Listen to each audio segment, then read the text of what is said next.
Varicose veins ఉన్న పేషెంట్స్‌లో శస్త్రచికిత్స ఏ పేషెంట్స్‌కైతే requirement ఉందో ఆ పేషెంట్‌కే చేయాల్సిన అవసరం ఉంది. ఇప్పుడు చాలా చోట్ల బయట ఏం జరుగుతుందంటే వారికోజ్ వెయిన్స్ ఎరాడికేషన్ ప్రోగ్రామ్ జరుగుతుంది. అంటే వారికోజ్ వెయిన్స్ కనపడ్డాయి అంటే ఇమ్మీడియేట్‌గా ప్రొసీజర్స్ చేస్తున్నారు. వారికోజ్ వెయిన్స్ ఉన్న ప్రతి ఒక్క పేషెంట్‌కి ప్రొసీజర్ అవసరం ఉండదు.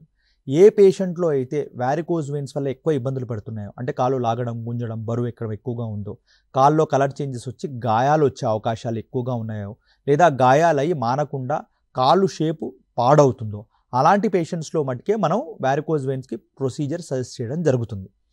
ఈ ప్రొసీజర్స్ కూడా ఒకప్పుడు ఇవే ఆపరేషన్స్ అంటే ఎలా చేసేవాళ్ళు, వెన్నుపూసలో సూదిచ్చి కాలు మొత్తం కోసి ఆపరేషన్ చేయాల్సి వచ్చేది. వారం రోజులు హాస్పిటల్ అడ్మిట్ అయి ఉండాల్సి వచ్చేది. 3-4 వారాలు బెడ్ రెస్ట్ తీసుకోవాల్సి వచ్చేది. అది కాకుండా ఎక్కువ శాతం ఆ ప్రొసీజర్స్ చేసినప్పటికీ పేషెంట్స్‌లో రికరెన్స్ రేట్ అనేది ఎక్కువగా ఉంది. ఇప్పుడు మనం ఏదైతే లేటెస్ట్ టెక్నిక్స్ ద్వారా చేస్తున్నామో, laser, radio frequency ablation, super glue therapy అనే డిఫరెంట్ రకాల అత్యాధునికమైన పరికరాల ద్వారా మనం ఇప్పుడు ప్రొసీజర్స్ చేయడం జరుగుతుంది.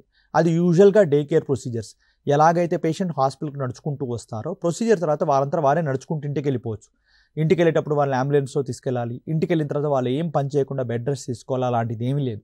From very next day desk job చేసుకునే వాళ్ళు ఉంటే వారు వెళ్ళి ఆఫీస్‌లో కూడా వారు అన్ని రకాల పనులు చేసుకోవచ్చు అని చెప్తాం. ఇన్‌ఫాక్ట్ బెడ్ రెస్ట్ తీసుకుంటేనే కొందరు పేషెంట్‌లో 1% ఆఫ్ పీపుల్‌లో కొంత రక్తం గడ్డకట్టుకొని కాల్లో డీప్ వెయిన్ థ్రాంబోసిస్ వచ్చే అవకాశం ఉంటుంది. అందుకే ఫిజికల్ యాక్టివిటీ అనేది ప్రొసీజర్ తర్వాత కూడా 100% చేయాలని చెప్తాం.